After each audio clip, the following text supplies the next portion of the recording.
E20 तो आपने सुना होगा। E20 आपने सुना है? क्या आप जानते हैं कि आपकी गाड़ी में जो पेट्रोल इस वक्त पड़ रहा है उसमें 20% क्या मिला हुआ है? और क्या इसका कुछ असर आपकी गाड़ी की परफॉर्मेंस पर, उसकी एवरेज पर भी है? नमस्कार, मेरा नाम है गौरव अग्रवाल और अपनी इस ग्राउंड रिपोर्ट में मैं पूछने आया हूं कुछ बेहद गंभीर सवाल। लेकिन उससे पहले महात्मा गांधी का एक कोट। उन्होंने कहा था कि भविष्य इस बात पर निर्भर करता है कि आज हम क्या करते हैं, और भविष्य में हमारे देश में प्रदूषण कम हो, हमारे देश के किसानों की आय बढ़े और क्रूड पर जो हमारी निर्भरता है दूसरे देशों पर वो कम हो। इसके लिए सरकार ने ethanol blended petrol, ethanol mixed petrol की शुरुआत की थी और धीरे धीरे अब वो 20% तक मिलाया जा रहा है पेट्रोल में। इसीलिए इसको कहा जा रहा है E20। एथेनॉल क्या है, कैसे बनता है, ये तो सब मैं आपको बताऊंगा आगे आपको। लेकिन सरकार की इस अच्छी मंशा के बीच कुछ लोगों का दावा है कि इस E20 फ्यूल से उनकी गाड़ियों को नुकसान हो रहा है, माइलेज गिर रही है। यहां तक कि वो कह रहे हैं कि हमें, क्योंकि 20% इसमें एथेनॉल मिलाया जा रहा है पेट्रोल में, तो हमें सस्ता मिलना चाहिए। तो उनकी तमाम शंकाएं, और यही शंकाएं अब सड़क से कोर्ट तक पहुंच गई हैं। इसको लेकर एक जनहित याचिका तक दाखिल की जा चुकी है। तो आज अपने इस ग्राउंड रिपोर्ट में इन्हीं तमाम सवालों के जवाब एक्सपर्ट्स के जरिए, जो स्टेक होल्डर्स हैं, उनके जरिए आप तक पहुंचाने की कोशिश करूंगा। G20 तो बहुत भव्य हुआ था, क्या ये E20 भी उतना ही अच्छा है?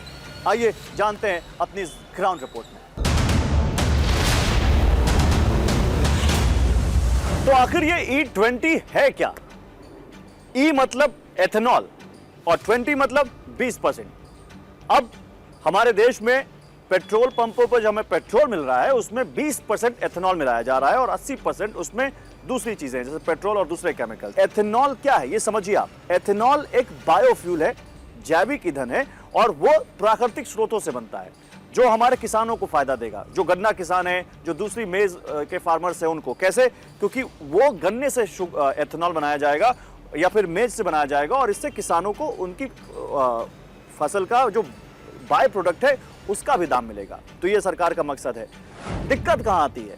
दिक्कत आती है एंड यूजर के उस पर, एंड यूजर के साइड पर। एंड यूजर यानी हम और आप जो इस पेट्रोल को ले रहे हैं, उनमें से कई लोगों की शिकायतें हैं कि उनकी गाड़ी की माइलेज गिर रही है, उनकी शिकायतें हैं कि उनके इंजन पर फर्क पड़ रहा है। खासकर वो गाड़ियां जो 2023 के पहले की बनी हुई हैं, जो E20 इनेबल नहीं है। और दिक्कत यहां तक आती है कि उनका ये कहना है कि हमें बीमा कंपनियां, कुछ बीमा कंपनियां मना कर रही हैं कि भाई हम एथेनॉल से अगर गाड़ी में कोई दिक्कत आती है तो हम इस पर क्लेम नहीं देंगे। और हमने देश के एक जाने माने इंश्योरेंस एग्रीगेटर से इस बारे में सवाल पूछा तो उन्होंने भी हमारे इन सवालों का जवाब नहीं दिया। हमने उनसे पूछा कि क्या वाकई आप दे रहे हैं पैसे, क्या आप क्लेम देते हैं? तो उन्होंने कहा कि वी पास दिस क्वेश्चन। वो सवाल नहीं लिए उन्होंने।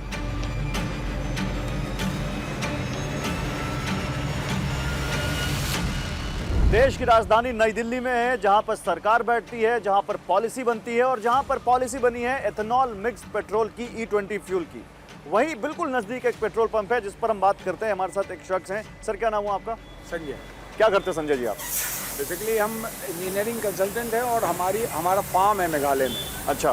तो जहाँ हम लोग अभी बैम्बू से हम लोग इथेनॉल बनाने के लिए सोच रहे हैं, इथेनॉल एंड CBG, उसकी हम लोग प्लानिंग कर रहे हैं और उसके ऊपर पूरा वर्किंग चल रहा है। बढ़िया बढ़िया मिल गए हम। तो आप एथेनॉल बनाने जा रहे हैं? हाँ, इथेनॉल बनाने का। अरे हम एथेनॉल पे ही बात कर रहे हैं। देखिए, जो E20 फ्यूल अब मिल रहा है, बहुत सारे लोगों के दिमाग में ये है कि उससे उनकी गाड़ियों पे असर आ रहा है या गाड़ियों को माइलेज कम हो रहा है। माइलेज वगैरह कोई असर, कोई वैसा चीज नहीं है। अगर वॉल्यूम प्रॉपर रहेगा, जो आप वॉल्यूम डाल रहे हैं, जो रेशियो आप डाल रहे हैं, अगर वो प्रॉपर रहेगा, कोई माइलेज का असर नहीं। उनका कहना है कि अगर में हेर फेर है तो बात अलग है। नहीं, वॉल्यूम के साथ साथ वो ये कह रहे हैं कि जैसे गाड़ी का टैंक आपने पेट्रोल डला के रख दिया, करेक्ट, 2 महीने नहीं चलाया, हाँ। तो वो जो एथेनॉल है वो वहाँ पर पानी की बूंदे या मॉइस्चर अट्रैक्ट करता है, ऐसा वो बोल रहे हैं। कैसे मॉइस्चर अट्रैक्ट करेगा? अगर मॉइस्चर अट्रैक्ट करेगा तो आपका नॉर्मल पेट्रोल भी अट्रैक्ट करेगा, नॉर्मल डीजल भी अट्रैक्ट करेगा।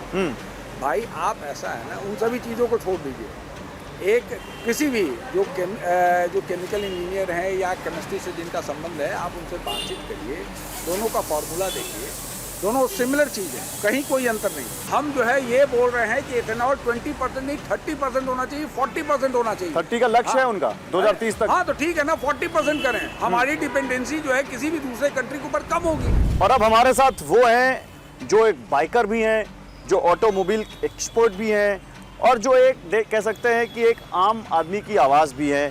मेरे साथ ऋषि राणा है इस वक्त, आप देख सकते हैं बाइकर की ड्रेस में भी हैं इस वक्त, और उनके पास BS3 है, और वो एथेनॉल के फ्यूल को, E20 फ्यूल को लेकर क्या सोचते हैं, अब उनसे बात करते हैं। ऋषि, बहुत स्वागत है आपका TV9 पर। Thank you Gaurav for allowing me to speak. नहीं, बिल्कुल, ये अलाउइंग की बात ही नहीं है, बहुत ज़रूरी है बात करना इस पर, क्योंकि इसको लेकर बड़ी बात हो रही है E20 फ्यूल को लेकर। ऋषि, आप अपनी गाड़ी में कौन सा फ्यूल डलवाते हैं, ऐसे ही बताइए। अब मजबूरी में हमारे पास ऑप्शन नहीं है एज एन एंड यूज़र, तो मैं तो E20 ही डलवाता हूँ, क्योंकि और कुछ अवेलेबल है भी नहीं। एक XP फ्यूल है, अब वो कहते हैं कि ये XP फ्यूल भी is equivalent to E20 because of octane rating. और मुझे मैं ऑटोमोटिव इंडस्ट्री से ही हूँ, लाइक 10 years का मुझे एक्सपीरियंस है automotive industry, core working as an engineer, testing engineer, product manager, and also in research and development. Now I create content for like SOP manuals, service manuals, these kinds of things, training modules. आप for manual automotive बनाते हैं and- automobile हाँ, कंपनियों का, तब तो बहुत अच्छी बात है। ऋषि, फिर मुझे ये बताइए, एक गाड़ी जो 2020 की, 21 की, 22 की बनी हुई है, जिसके मैनुअल में E20 का जिक्र ही नहीं है, वो E5 या E10 की बात करता है, अब वो E20 पेट्रोल पे चलेगा, क्योंकि देश में E5 और E10 पेट्रोल है ही नहीं। तो उस गाड़ी, जैसे आपकी गाड़ी को ले लें, BS3 है, तो ये कब की खरीदी हुई है? ये 2016 की है। 16 की है, हाँ। 7-8 साल पुरानी है। हाँ। तो ये बल्कि ज़्यादा पुरानी है। हाँ। तो ये इस गाड़ी में E20 फ्यूल से आपको लगता है कोई फ़र्क पड़ रहा है? हाँ, पड़ रहा है। फर्स्ट ऑफ ऑल ये बुलेट 500 है, जो which is carbonated one. This is an old technology but very much reliable, because मैं राइडिंग भी करता हूँ लद्दाख एंड रिमोट एरियाज, तो ये काफ़ी रिलायबल है rather than fuel injection system. So the reason मैंने ये मोटरसाइकिल इसीलिए ली because it was a carbureted, only 500 available in the carbureted during that time in 2016, बाकी सारी इनकी 500 EFI थी। सो इसमें अगर मैं नॉर्मल, अभी तक तो सही चल रहा था, बट जैसे ये E20 फ्यूल डालने लगा मैं, तो जर्किंग का इशू आ रहा है, स्टार्ट में इशू आ रहा है, मुझे स्पार्क प्लग चेंज करने पड़ते हैं, और भी इश्यूज आते हैं। तो वो अवॉइड करने के लिए मैं अब प्रीमियम फ्यूल डालता हूँ। I spend more for a premium fuel, still उस लेवल की मुझे रिफाइनमेंट नहीं मिलती जैसे इसमें पहले थी। हमने एक और बात सुनी लोगों का कि एथेनॉल से जो दिक्कत आती है इंजन में, तो क्या ऐसा कुछ है? एग्जैक्टली। तो ethanol is an hydroscopic material, hydroscopic element, जो बेसिकली वाटर को एब्जॉर्ब, अट्रैक्ट करता है फ्रॉम द सराउंडिंग। तो एक बार अगर वो, मतलब उसके जो मॉलिक्यूल्स हैं वो वाटर के साथ स्टिक हो जाते हैं। जब ऐसा होता है एटमॉस्फेयर में, आपको भी पता है, जैसे वी आर स्वेटिंग, अभी यहाँ पे मॉइस्चर है, ये हमेशा एटमॉस्फेयर में मॉइस्चर होता है। तो वो मॉइस्चर जब वो एटमॉस्फेयर से ग्रैब करता है, जहाँ ह्यूमिडिटी है या वॉशिंग है, जहाँ से भी आ रहा है उसमें, और वो वाटर के साथ इसके इथेनॉल के मॉलिक्यूल्स ब्लेंड हो जा रहे हैं, तब एक चीज़ होती है which is called phase separation. वो इथेनॉल पेट्रोल से सेपरेट हो जाता है और टैंक के बॉटम में जमा हो जाता है। आपकी कोई भी व्हीकल हो, BS6, BS3, BS4, BS6 phase 2, अगर वो बॉटम में आपको उसका फेज सेपरेशन जो वाटर है, वो काइंड ऑफ ऑलमोस्ट वाटर, वो जमा हो जाता है। तो जब आपका पंपिंग होती है, be it from the gravity और by a fuel pump, gravity इसलिए बोल रहा हूँ क्योंकि जो BS3 और पहले हैं उसमें कार्बोरेटेड था, या फ्यूल पंप जो EFI, जो नई टेक्नोलॉजीज़ हैं मॉडर्न, तो वो वाटर ही पहले सक करेगा।